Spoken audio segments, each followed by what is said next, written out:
Tokoh paling sederhana dalam wayang ternyata bukan manusia biasa. Ia adalah dewa yang memilih hidup sebagai rakyat jelata. Namanya Semar. Dan kisahnya mungkin akan mengubah cara pandangmu tentang kekuasaan. Tubuhnya gemuk. Wajahnya sederhana. Langkahnya pelan. Seringkali jadi bahan tawa.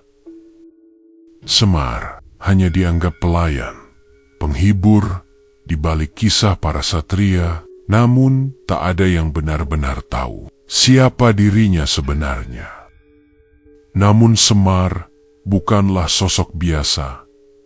Ia bukan lahir dari tanah, bukan pula sekadar manusia yang mengabdi. Ia adalah jelmaan Sang Hyang Ismaya, makhluk suci dari Kahyangan, saudara dari Batara Guru, penguasa para dewa, di tempat di mana langit tak tersentuh dosa dan cahaya tak pernah padam. Semar pernah menjadi bagian dari keabadian itu.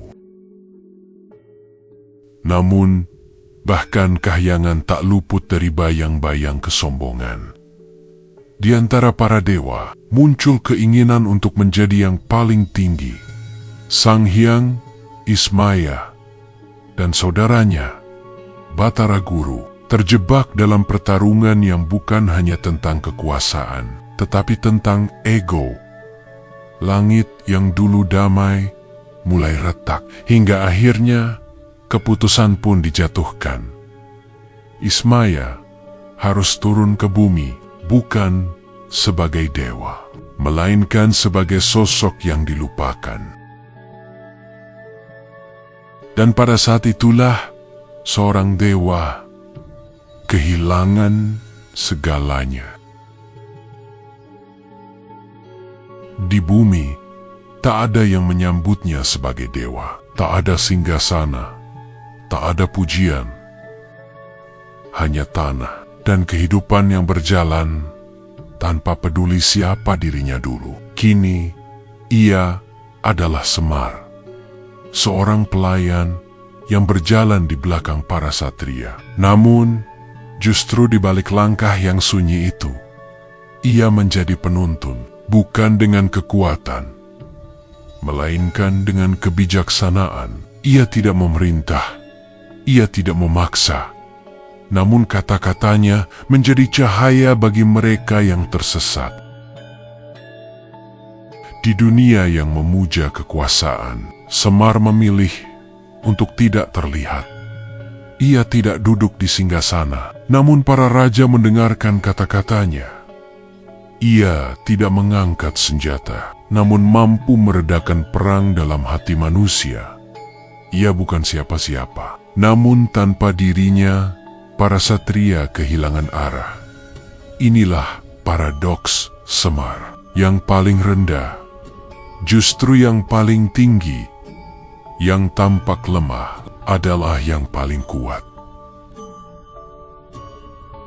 Dan mungkin kebenaran sejati memang tidak pernah berteriak. Ia hanya berbisik melalui sosok yang kita anggap sederhana.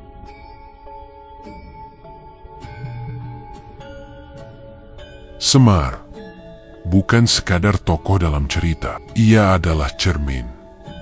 Cermin bagi manusia yang sering lupa bahwa kebesaran tidak selalu tampak di permukaan.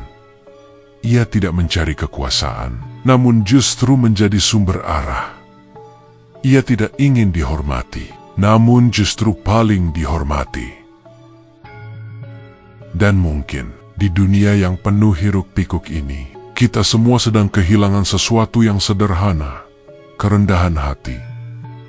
Jadi sekarang, coba tanyakan pada dirimu sendiri, jika seorang dewa saja memilih untuk menjadi manusia biasa, lalu apa arti sebenarnya dari menjadi besar?